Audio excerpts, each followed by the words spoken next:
Assista agora a mais um lançamento com a qualidade Vídeo 3.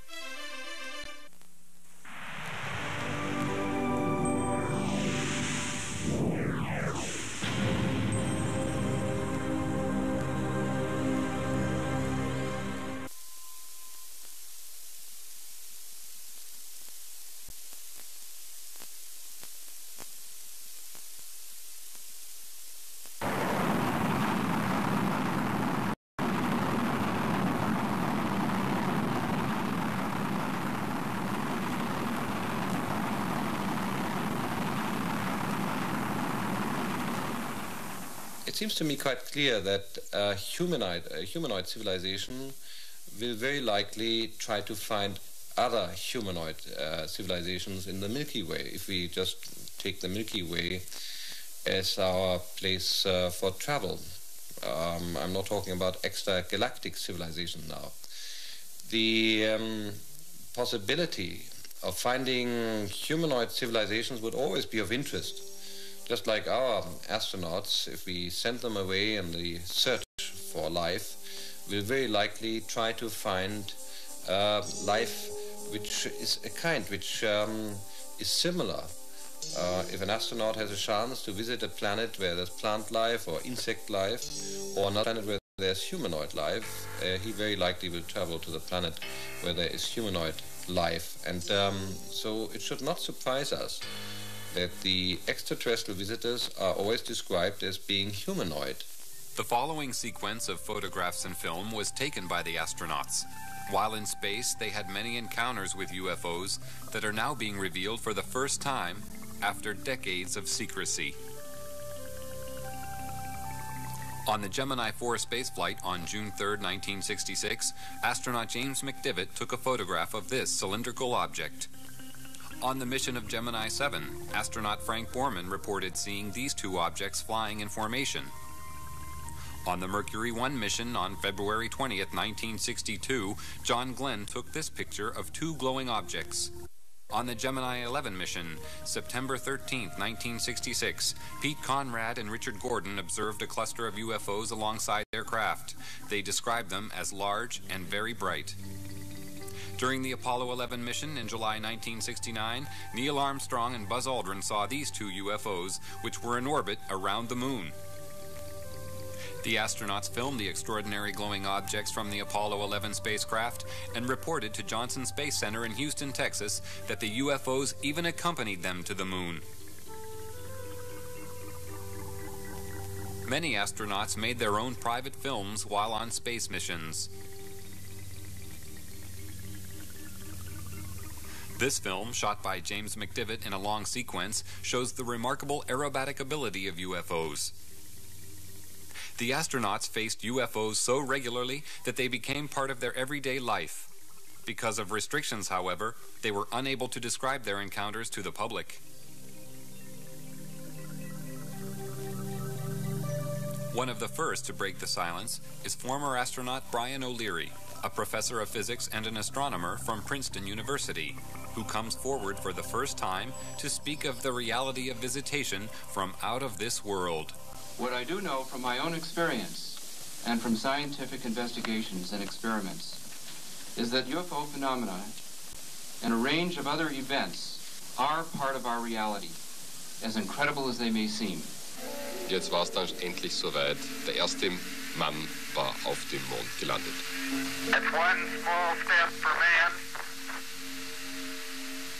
one giant leap for mankind. During their moonwalks, a giant glowing UFO hovered above their heads. While in orbit around the moon, a huge object remained in view for a considerable amount of time before it suddenly disappeared. This UFO was seen above the landing site. This cigar-shaped UFO was photographed from the orbiting space module. Down to the bed. And that may have been a small deal, but that's a long. On this very first trip into the unknown, the astronauts repeatedly reported to Mission Control that they were being escorted by unidentified flying objects. Down to the bed. And that may have been a small deal, but that's a long. On this very first trip into the unknown, the astronauts repeatedly reported to Mission Control that they were being escorted by unidentified flying objects. On this very first trip into the unknown, the astronauts repeatedly reported to Mission Control that they were being escorted by unidentified flying objects. After landing on the moon, the astronauts stated that the UFOs were still present in the distance, hovering near a large crater. They were well aware that they had been observed throughout their entire mission. It's also like sundown again. Yeah, powder. I was strolling on the moon one day in a merry, merry month of December. No, May's the month. May, that's right. May is the year of the month. When, much to my surprise, a pair of lovely eyes. Hello, Ryan. This is Houston. Hi there. We lost you for a while. Yeah, we sure did.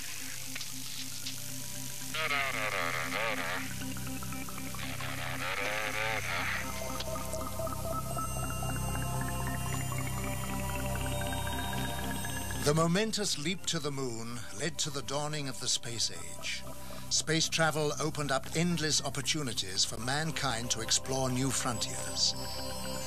NASA's plans are already well underway for colonies to be developed on other planets, beginning with Mars.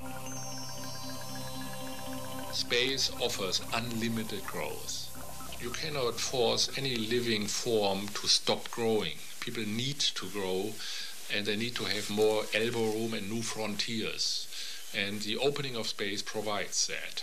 And so the moon, and particularly Mars, as a new living environment, will provide hope for future generations, many decades in the future, to continue to grow.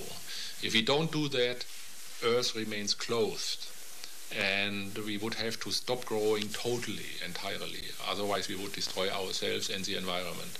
And I don't think that this proposition of stopping to grow will be accepted by any living form, including humans. People want to grow. People want to have children. The compelling influence of our origins is the energy which fuels life itself. The purpose of our existence is to move ever closer to the source of creation by the expansion of our horizons and species, to explore the frontiers of infinity, which are our inheritance. The other aspect of it is, in order to continue our internal growth, we need to do external steps. In my feeling, I've always been confident that for every step we take on the outside, we have to take also a step on the inside, deeper down into ourselves. There is no way for us to explore Mars or to explore the universe if at the same time we don't also explore ourselves and become more complex humans, more rounded, more holistic humans. It is not really a necessity. I think it'll just happen anyway. It's a law. It's a natural law that if we do any step out to Jupiter and to Mars, and if we send our space probes out, we will change, whether we want it or not. It's a change in consciousness, and we will start asking questions which we have never even thought about years before. Just seeing the Earth from space as an individual little ping-pong ball has already caused a revolution in the environmental area. The environmental people have put the Earth as photographed from space on their banner, as a symbol, as a mandala. So space and its overview effect, the view of Earth from space, has helped to initiate a revolution of Earth consciousness, of people becoming conscious of Earth as a vulnerable spaceship which they need to keep in repair and maintained.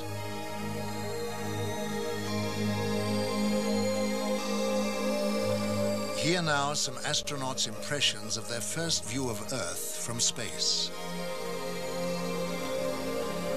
Looking back at our beautiful planet, you're immediately struck by what a gorgeous place we've been given to live. It's an incredible, living, beautiful planet going through the big black void of space. Sau 8 ngày bay trong vũ trụ, tôi mới I thấu hiểu realized that mankind needs height to know our Earth, to see what we cannot see close up. Not just to love her beauty, but also to ensure that we do not bring even the slightest harm to the natural world. The first day or so, we all pointed to our countries. The third or the fourth day, we were pointing to our continents. By the fifth day, we were aware only of one Earth. The Earth is like color music. You see the colors and the music springs in your soul. Our planet is so vulnerable and needs to be taken care of.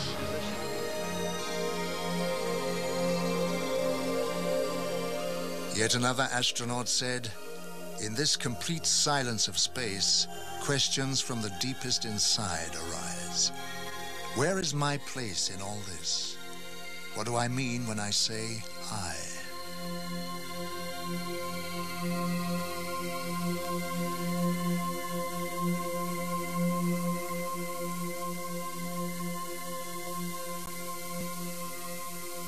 Every child hungers to explore the universe because there's an unconscious recognition that the universe is our source and that we belong to something larger than the confines of our physical world and our immediate environment.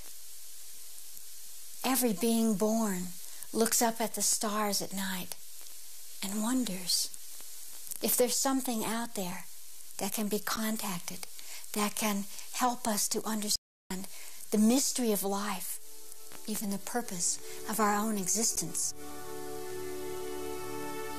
Within the heart of this living miracle of creation, science has begun to detect the presence of other dimensions of existence, living in parallel worlds to our own. That means in the space our solar system occupies, other solar systems can exist also on a different vibration. Whatever happens in this world has an influence on the other worlds to a certain degree.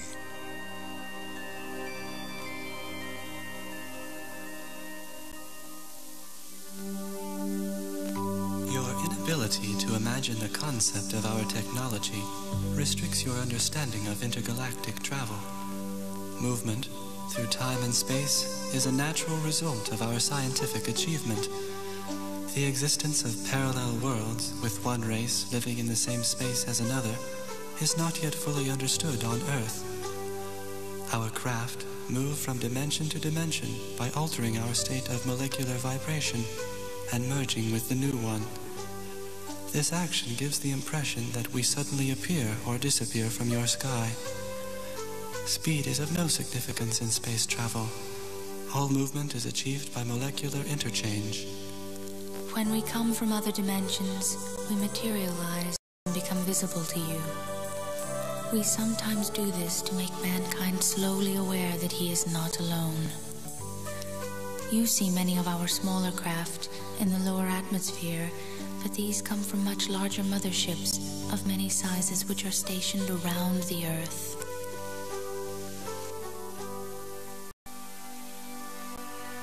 Motherships very rarely enter the Earth's atmosphere, but on one rare occasion, this remarkable film was shot of such a ship flying at low level over Germany in 1980. It was seen by other witnesses in a nearby village who reported seeing 3 smaller craft emerging from the larger one. They stated that the craft was at least 100 long. This film of a cigar-shaped mothership was taken in Rhode Island, America on June 3, 1967. The leaf effect motion of the ship is common with most sightings. Craft of this size and shape have been reported all over the world. This aerial photo was taken by Inaki Ozis while flying at 8,000 feet in February 1968. Probably the same cigar-shaped mothership was photographed in Texas 10 days later. Over the following few days, an object fitting a similar description was reported by various witnesses.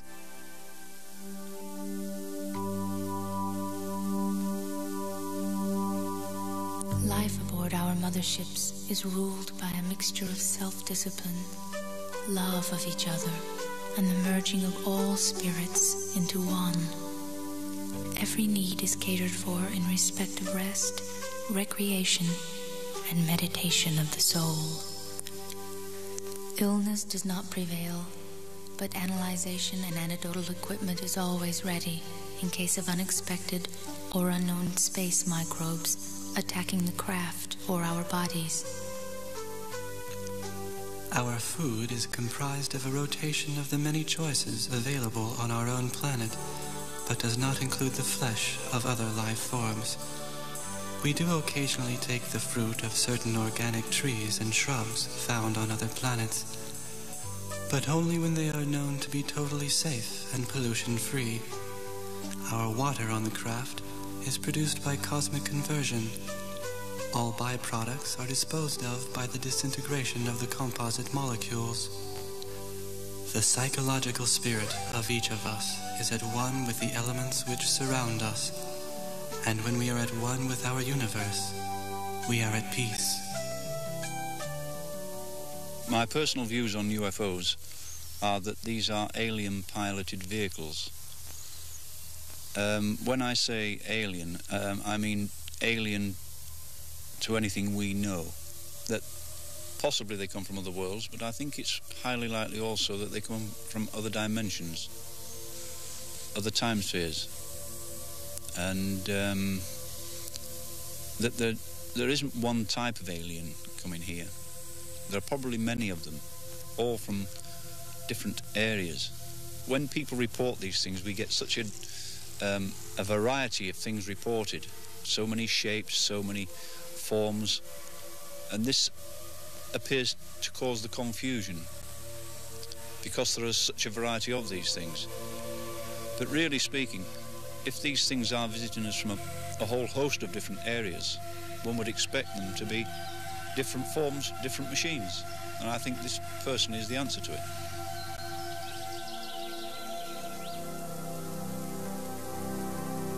Meanwhile, we scan the skies with optical and radio telescopes of great power, which penetrate the universe for 15 billion light years, watching, listening for signs of intelligent life. Large numbers of people on Earth wait and watch in the hope that one day they may be contacted or visited by visitors from space. In Russia, a large crowd of people who had gathered to watch a famous singer being filmed saw more than they had bargained for when a UFO suddenly appeared above their heads. The camera crew quickly focused their camera on the object and recorded an aerial display that lasted several minutes.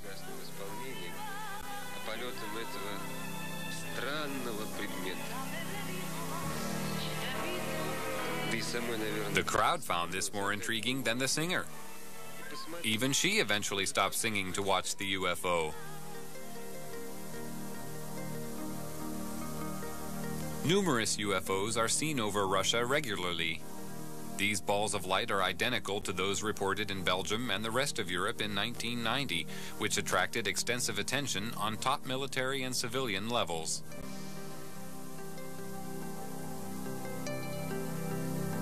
In April 1990, this cigar-shaped UFO was filmed over Russia by an amateur.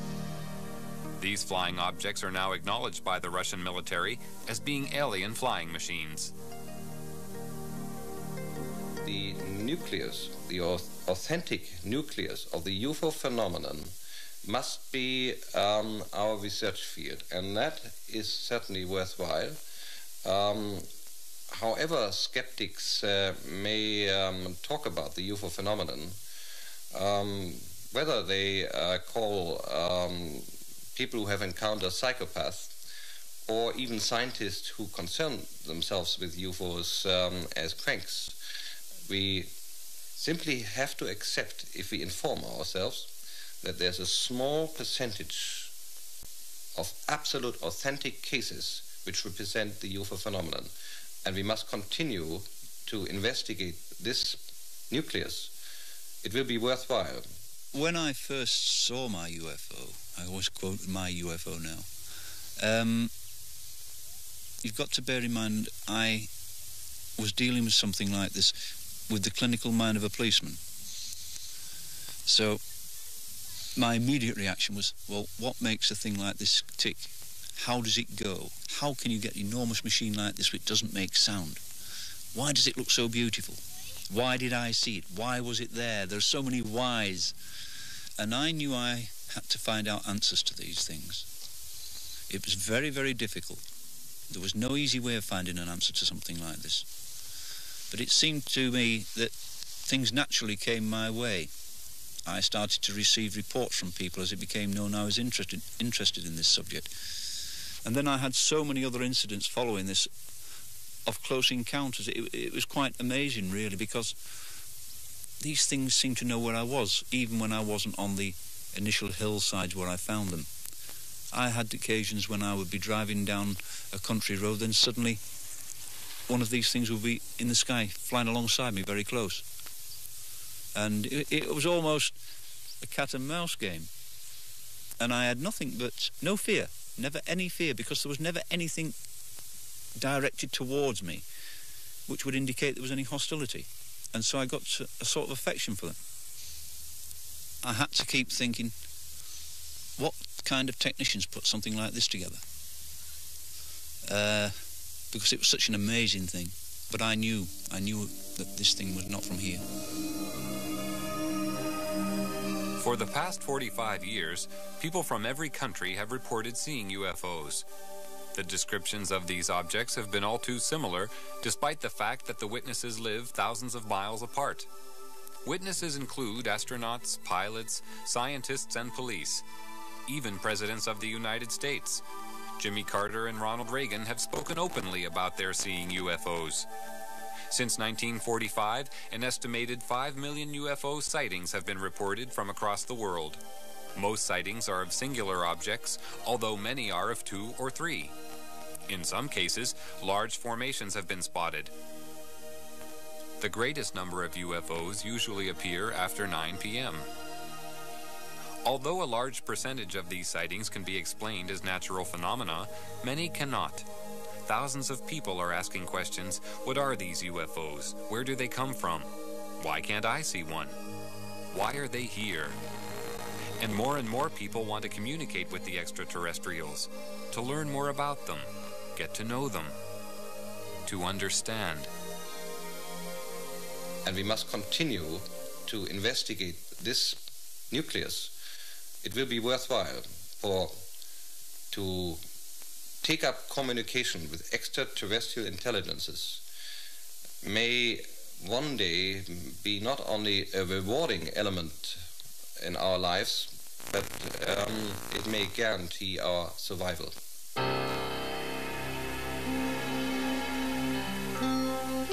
Through the presence of UFOs and the messages received from them, our attention was drawn to the power that we had created and the fear which had grown out of our inability to control it.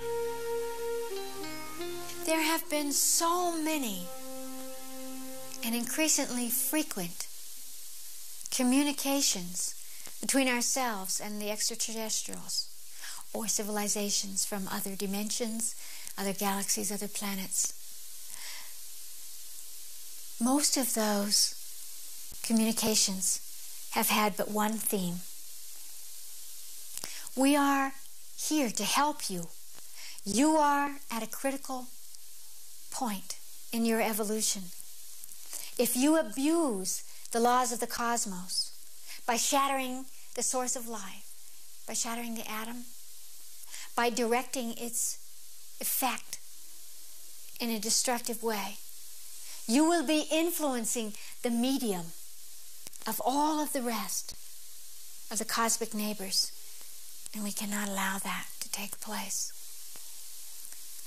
I want to say that it is folly for humans to think, again, that some government or some species from anywhere else is going to save us from this dilemma, from this abuse of the life force energy. But we must seek communication there so that we can answer what has up until now been unanswerable for us. We cannot continue to purposefully create radioactive materials while we do not know how to de-manifest the excess materials, we can learn these answers by communicating with these extraterrestrials. The evolution of your civilization has reached a critical stage. With the discovery of the matter reaction known as nuclear fission, you inherited a source of great destructive potential. Such power must be controlled by wisdom and foresight. Your inventive ability has advanced beyond your fundamental power of reason. This syndrome existed on certain other worlds, resulting in their destruction.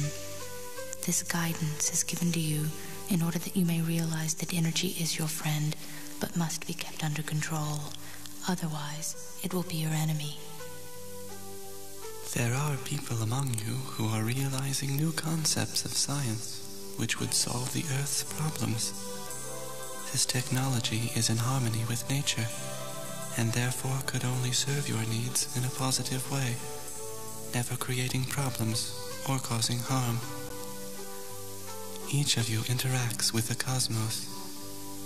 This realization will bring you to a higher level of global consciousness. It's in your power to make the Earth once more a peaceful, thriving planet, which all of us know is one of the most precious jewels of the universe.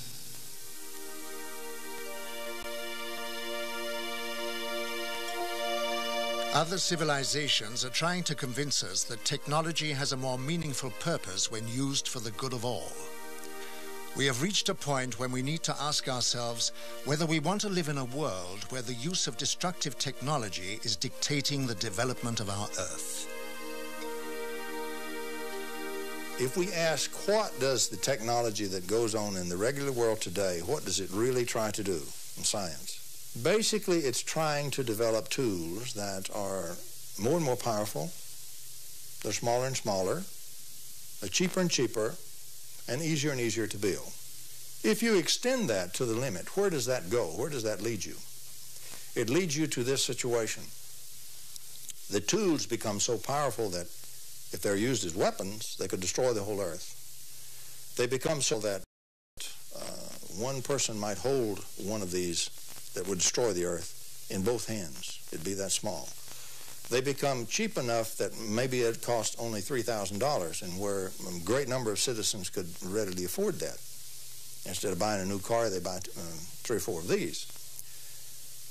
And it becomes simple enough that there are several 100,000 technicians properly trained, with a little change of mind and all, can in fact build such devices.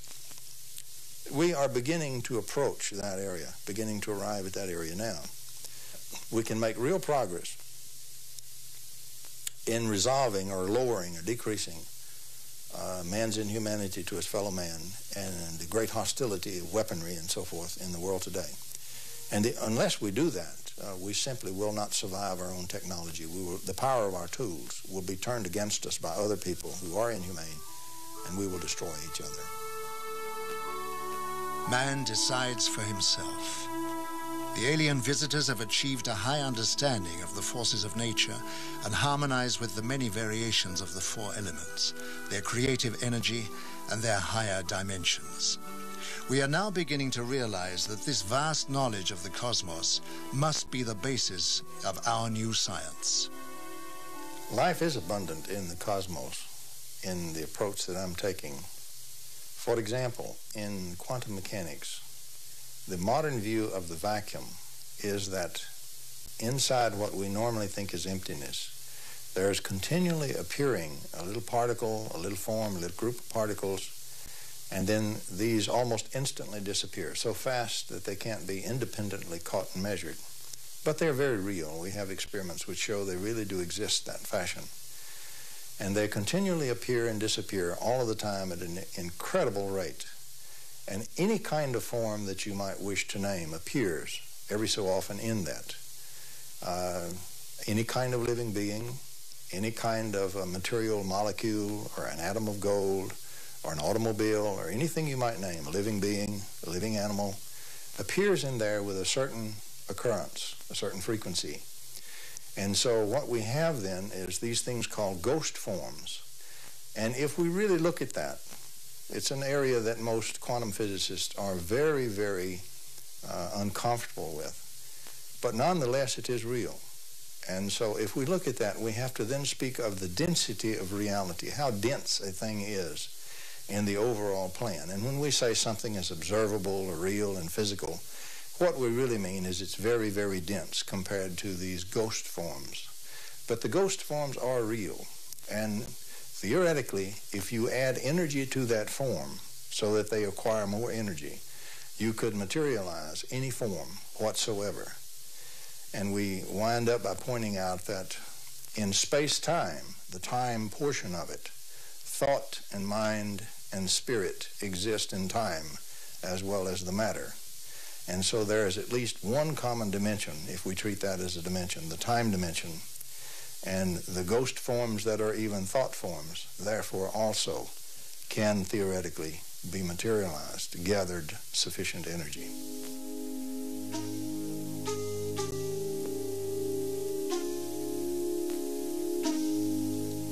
The energy of the cosmos is present in all things and is a force which surrounds our very existence. It is interwoven into the substance of life and retains the memory of all action which is dissipated into the universe. The magnetic field which is possessed by all substance interacts with this force and absorbs from it.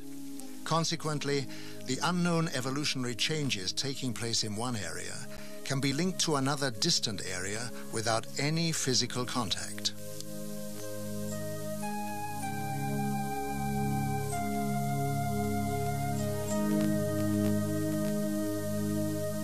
The breakthrough made by Dr. Rupert Sheldrake with the discovery of the memory of nature breaks down the boundaries between man and the cosmos, proving that he is a part of an intricate web of energy and memory in which man is no longer imprisoned in his conventional concept of time.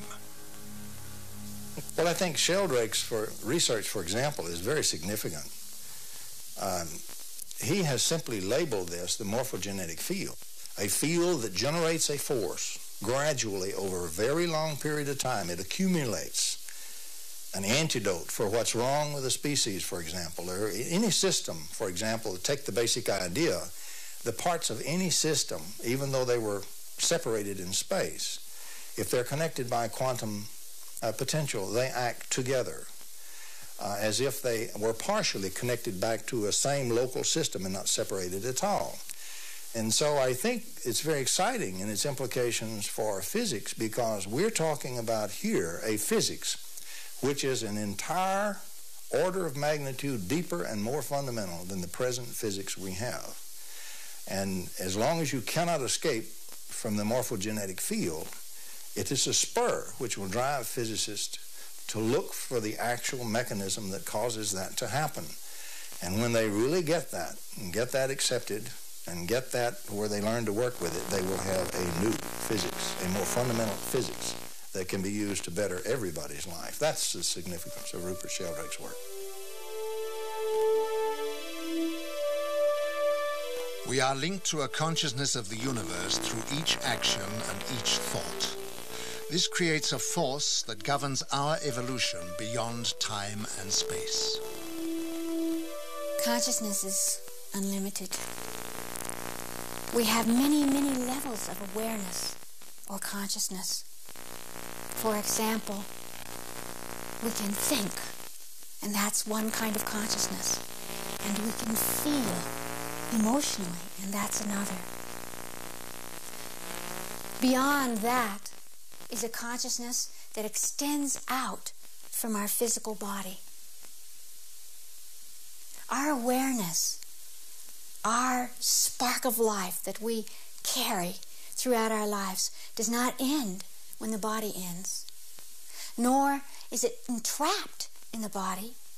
For example, when you sleep, your consciousness travels out from you.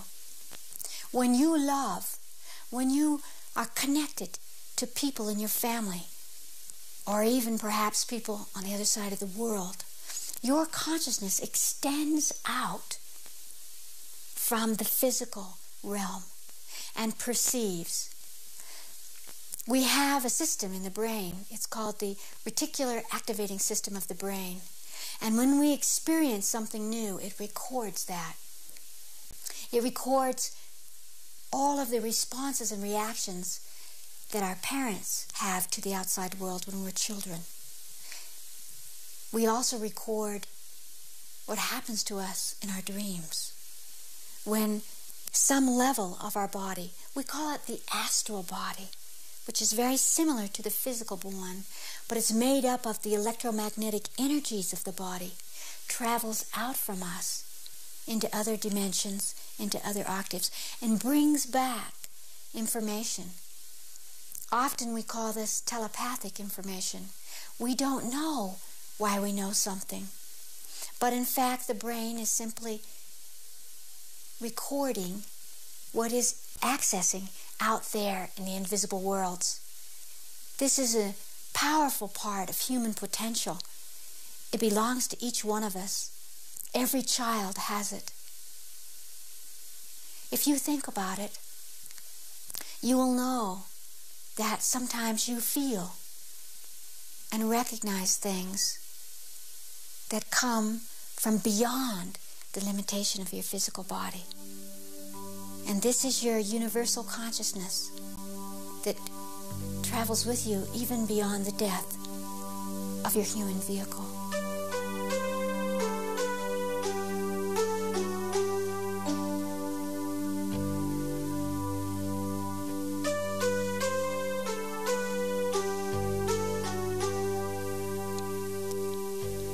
We are your brothers of space and time, who come extending the hand of friendship to greet our cosmic neighbors. We have watched from afar as you deal with the growing pains of your young race. We see you are moving to a higher level of understanding in accordance with cosmic law. You are on the threshold of joining us on the universal journey, and we wait patiently for this momentous step in your evolutionary progress.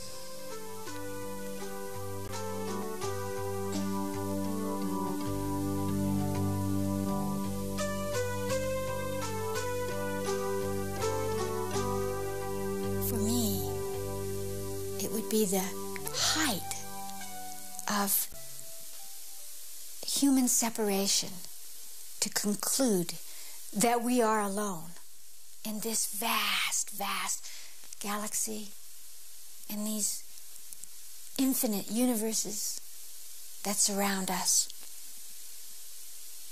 Time is an illusion. Time unfolds itself in an unending arc where the past and the future come and run headlong together into the present. There not only are sources of consciousness beyond our own, even on this planet, and certainly on other planets in other galaxies, some of which must be more advanced than ourselves. All of the great books that have spoken of our history and have even whispered of our prehistory have mentioned that constantly, if we look over the eons of time, there have been visitations from other beings who seeded our species, who have quickened our species so that we could understand who we are and how we are to live, and the importance of our thoughts and our manifestations, not only to ourselves in small groups, to the entire planet, but our planet as it is a part of a neighborhood in the universe. We have, for ever so long, been able to commune with those species.